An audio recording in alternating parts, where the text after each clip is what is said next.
Saudações, caro estudante, seja bem-vindo a mais uma aula de Geografia e Mercados Turísticos. Hoje vamos falar do mercado turístico. Lembre-se que na aula passada estivemos a falar de conceitos fundamentais, conceitos importantes para a disciplina de Geografia e Mercados Turísticos. E esses conceitos acredito que tenham sido entendidos. Para aquele que não entendeu esses conceitos, já foi recomendado a apresentar as suas dúvidas. Entretanto, na disciplina de hoje, na aula de hoje, vamos falar de mercado turístico. Lembre-se que na aula passada já tínhamos iniciado a falar do mercado turístico. Hoje vamos caracterizar o mercado turístico e, por fim, vamos classificar o mercado no geral e é onde se insere também o mercado turístico. Portanto, em jeito de lembrança, nós definimos o mercado turístico como sendo o espaço onde flui a oferta e a procura de produtos e serviços visando satisfazer as necessidades do nosso turista. Portanto, é o palco onde a procura e a oferta se encontram, interagem na satisfação das necessidades do turista. É o espaço onde converge a oferta e a demanda turística. Portanto, isso acontece porque o turismo deixou de ser, portanto, uma atividade da elite ou uma necessidade da elite. Portanto, é uma necessidade para qualquer cidadão que vive no ambiente urbano e que tem direito a férias ou também tem direito ao tempo livre do final da semana. Então, vamos caracterizar o mercado turístico nos slides seguintes. Portanto, primeiro vamos ver os fatores básicos para um mercado de turismo. Quais são?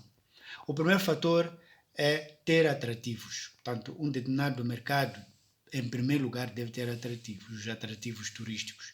Esses atrativos turísticos podem ser naturais ou podem ser artificiais. Um mercado, um lugar, um espaço que se pretende ser um mercado de turismo não pode se tornar mercado de turismo enquanto não tiver atrativos, porque é a condição número um que vai atrair visitantes para esse lugar e estarão interessados em conhecer, em contemplar, em usufruir desses atrativos turísticos que são a razão número um para o deslocamento dos turistas para um determinado lugar. O segundo fator básico, esses atrativos podem ser naturais ou artificiais, portanto, podem ser, ou o nosso caso aqui, da cidade de Inhambane ou daqui da província de Inhambane, os atrativos fundamentais é os nossos 700 quilômetros de linha da costa, que tem praias bonitas e também tem águas cristalinas que permitem um bom mergulho para contemplar os atrativos que nós temos no mar, mas também para um banho de sol, portanto sol, praia, mar. São os elementos naturais fundamentais e também tem os atrativos não naturais, por exemplo, a nossa cultura, que nos apelida de terra de boa gente por causa da nossa hospitalidade. Mas também, em segundo lugar, temos a questão da infraestrutura. A infraestrutura aqui é a infraestrutura específica para a satisfação das necessidades do turista. Estamos a falar de condições de alojamento, condições de higiene, condições de segurança e transporte, entre alimentação, assim como infraestrutura para o entretenimento do turista. Portanto, aqui vamos encontrar vários elementos fundamentais para a satisfação das necessidades do turista no que diz respeito à sua situação de alojamento uma vez chegado ao destino, o transporte que deverá usar dentro do destino turístico, a alimentação, o entretenimento. O terceiro elemento, sem o qual um determinado espaço não pode ser um mercado turístico, é a existência de condições sociais, condições políticas e uma rede de comercialização de bens e serviços. Estamos a dizer aqui que um determinado lugar pode ter atrativos, pode ter infraestruturas de alojamento, de alimentação, por aí em diante, mas se não tem uma boa condição social, esse lugar vai tender a repelir os seus visitantes. Significa que os visitantes não vão se sentir cômodos, não vão se sentir à vontade nesse lugar se a população não estiver satisfeita com a presença dos visitantes, se a população tiver necessidades básicas, acabará por rejeitar os visitantes ou acabará por vandalizar. Os visitantes não serão bem vistos, não é? Essa condição social também é a garantia da partilha dos benefícios do turismo entre os fazedores de negócio, não é? Do turismo e aqueles que é a população local que oferece a sua força laboral nas unidades de produção e de satisfação das necessidades dos turistas. Portanto, é preciso haver condições sociais favoráveis, o ambiente social favorável para que os turistas se sintam à vontade. Da mesma forma que deve haver um ambiente político favorável. Numa situação de conflito político entre a população residente, não é? Entre as forças políticas dentro do território que é o destino turístico, não haverá sossego e, por consequência disso, até pode haver uma instabilidade político-militar, não é? E isso não é favorável para o desenvolvimento de transações de satisfação de necessidades dos visitantes e não haverá também condições favoráveis em relação à infraestrutura e à comercialização dos bens. Portanto, também esta questão da comercialização dos bens e serviços, não é? Tem que haver uma rede favorável para essa comercialização. Estamos a falar de infraestruturas bancárias, serviços de saúde, não é? Serviços de higiene e sanidade pública, não é? Condições também favoráveis para que a existência de mercados, não é? Onde se pode oferecer diferentes bens para a satisfação das necessidades dos turistas. Portanto, as condições de comercialização de bens e serviços devem ser favoráveis para que um determinado lugar, além de ter atrativos, infraestrutura e condições sociais e políticas, possa se considerar um mercado, neste caso, o mercado de turismo. O quarto fator a considerar é o prestígio e a atração turística permanente. Portanto, um determinado lugar que se considera mercado do turismo, com o passar do tempo, ele deve ir conquistando um prestígio a nível local, um prestígio a nível regional, um prestígio a nível internacional, que é para ser...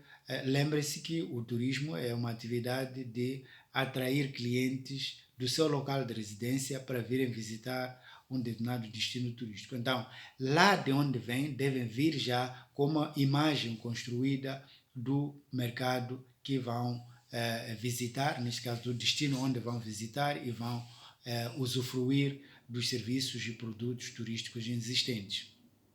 Então, e existem também as instituições acadêmicas responsáveis por desenvolver pesquisas, assim como organizações que se dedicam a fazer análises que acabam resultando nos rankings, que é o posicionamento dos diferentes destinos numa escala, obedecendo determinados critérios. Então, quanto melhor for o posicionamento, maior será o prestígio desse local, desse espaço turístico e acabará tendo o prestígio necessário a nível internacional e vai merecer a atenção de determinados visitantes.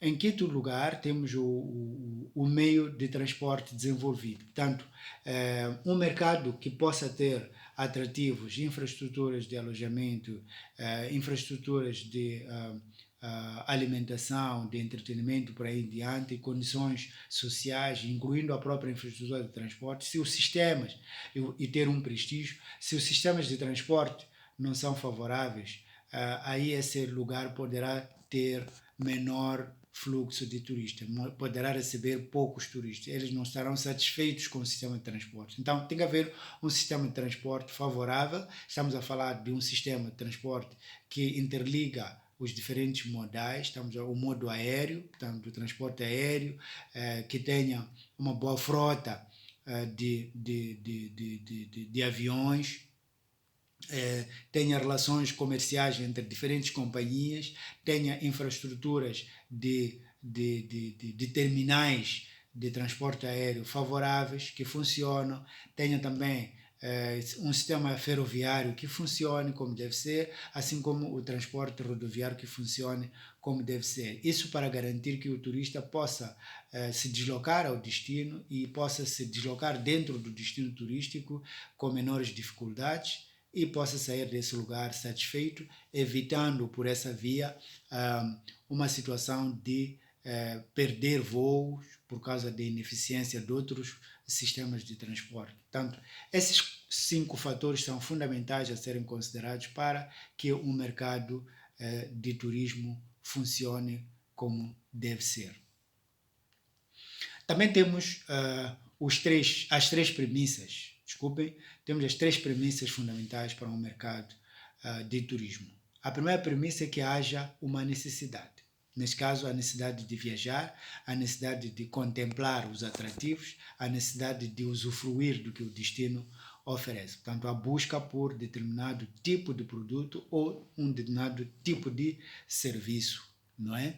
Essa é a primeira premissa. A segunda premissa é a existência do desejo de satisfazer a necessidade.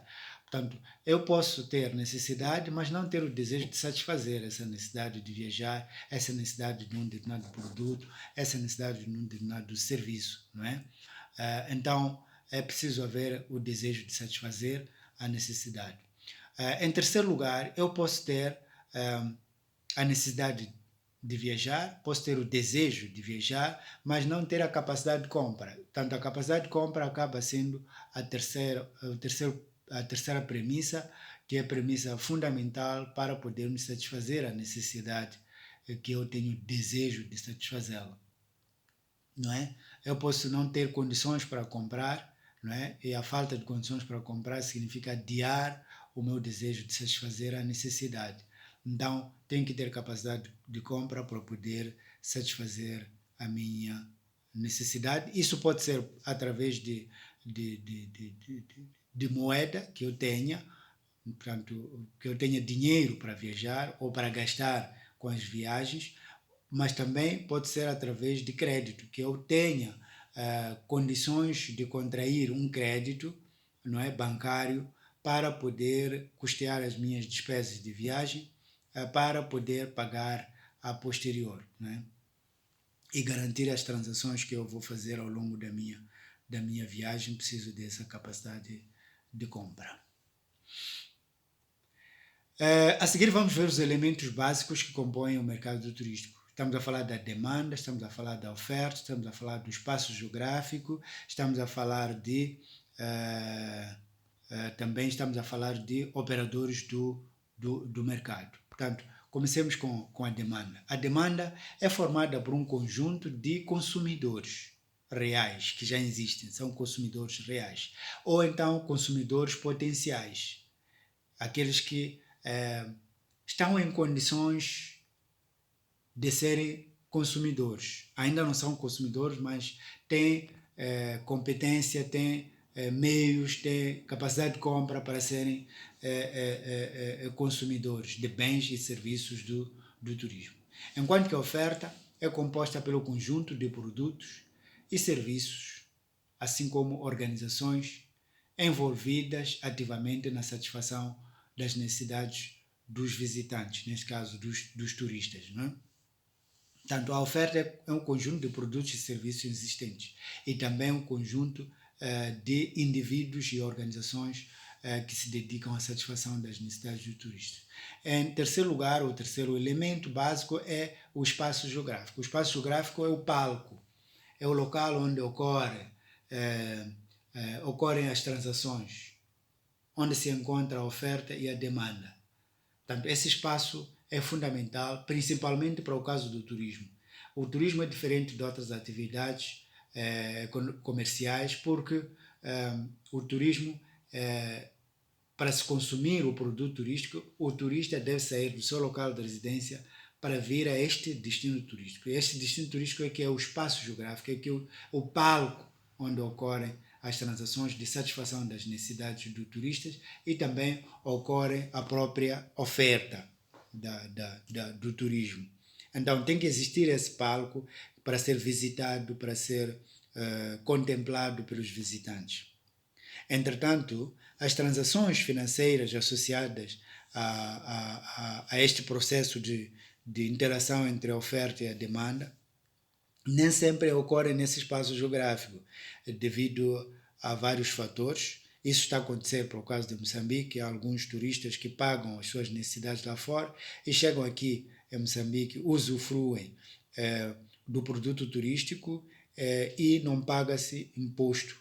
Não há debitação dos impostos, dos respectivos impostos. Essa é uma situação indesejável que está sendo combatida, está sendo tratada para se garantir que no futuro possamos, o Estado possa receber os seus impostos como deve ser, para que possa criar condições cada vez ótimas para a satisfação das necessidades dos turistas.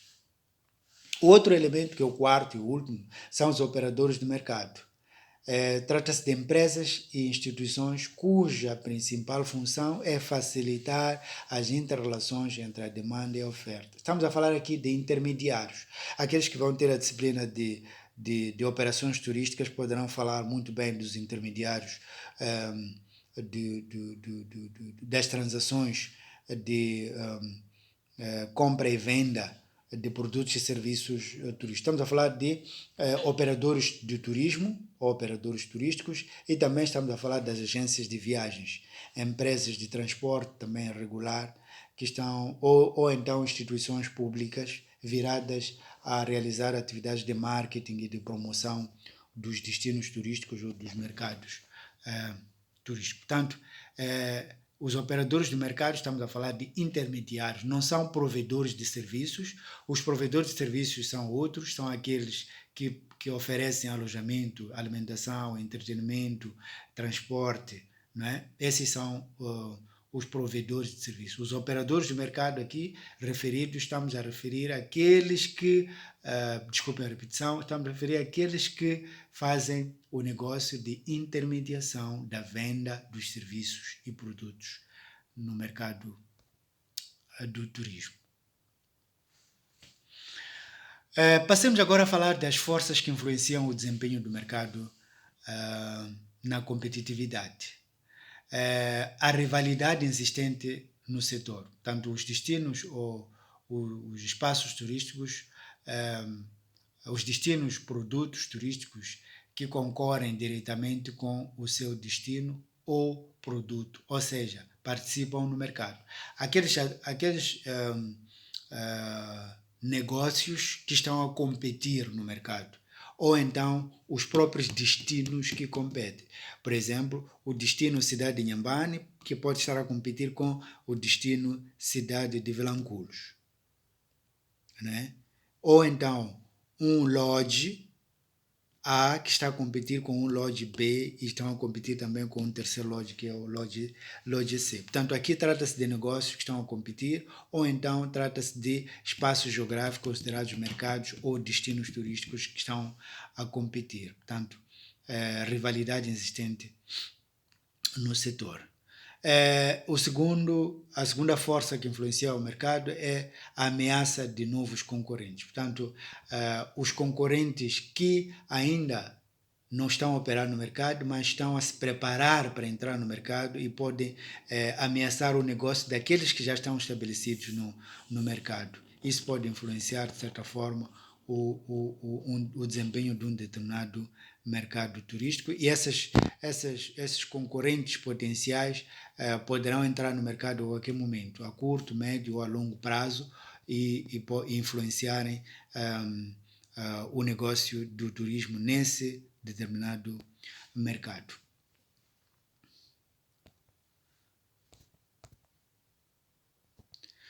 Em terceiro lugar, temos a ameaça de produtos substitutos, não é? As pessoas podem desenvolver interesse em produtos diferentes dos oferecidos por sua localidade e passar a reduzir a visitação ou compra de seus produtos. Portanto, aqui é preciso considerar que as pessoas estão interessadas, por exemplo, num turismo de eventos, que está a ocorrer, por exemplo, na cidade de Inhambane, e pode aparecer alguém oferecer um novo tipo de produtos, um produto turístico baseado em desportos náuticos ou baseado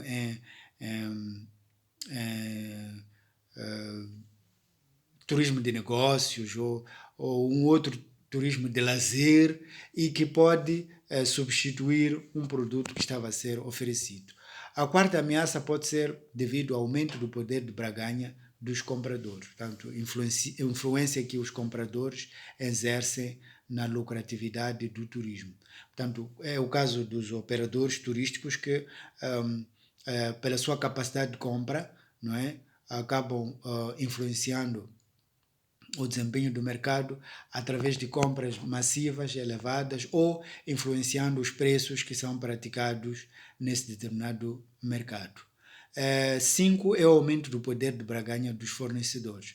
Portanto, quando os fornecedores têm maior capacidade, né, pode influenciar também preços localmente. Vamos por um hotel que tem 1000 quartos, não é? Esse pode influenciar negativamente aos hotéis que têm menor capacidade e ele pode até manipular os preços de modo a atrair mais visitantes e tender a exercer um monopólio não é? No mercado, onde ele passa a ser o principal fornecedor de, de serviços. Não é?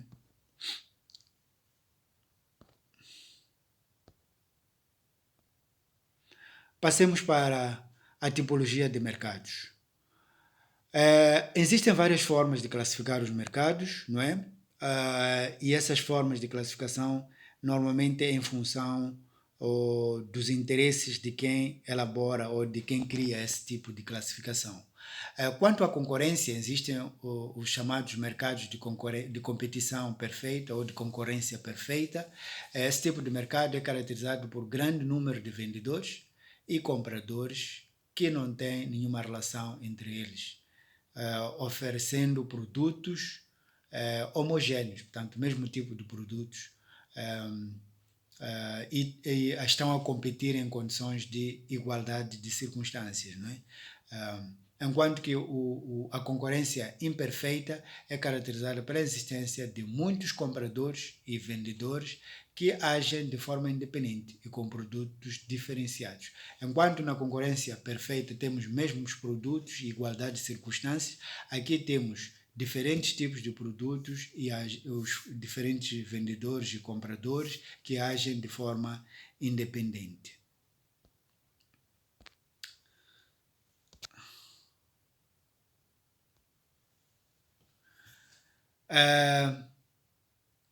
O terceiro tipo é o monopólio, diferente do oligopólio. Qual é a principal diferença?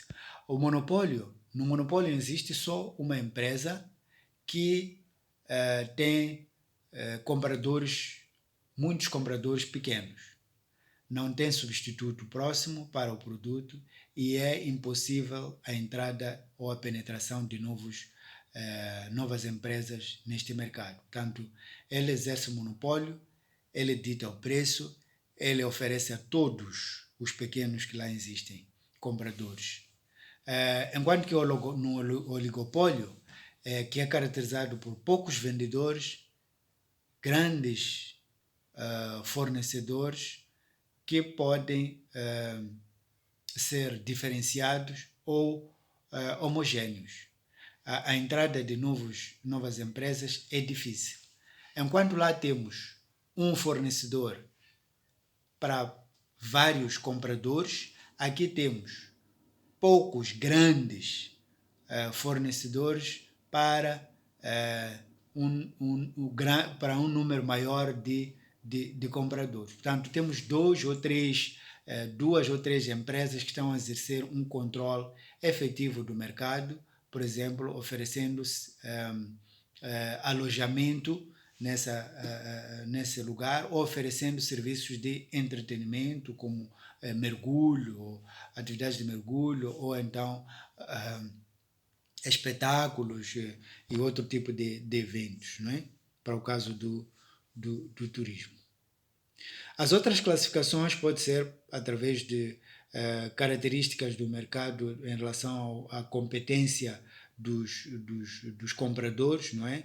Um mercado de elite, um mercado de burgueses, um mercado de aristocratas, não é? Mas também existem outras classificações em relação ao caráter de emergência ou consolidação de um determinado mercado, um mercado emergente ou um mercado consolidado, um mercado com potencial de se expandir, não é?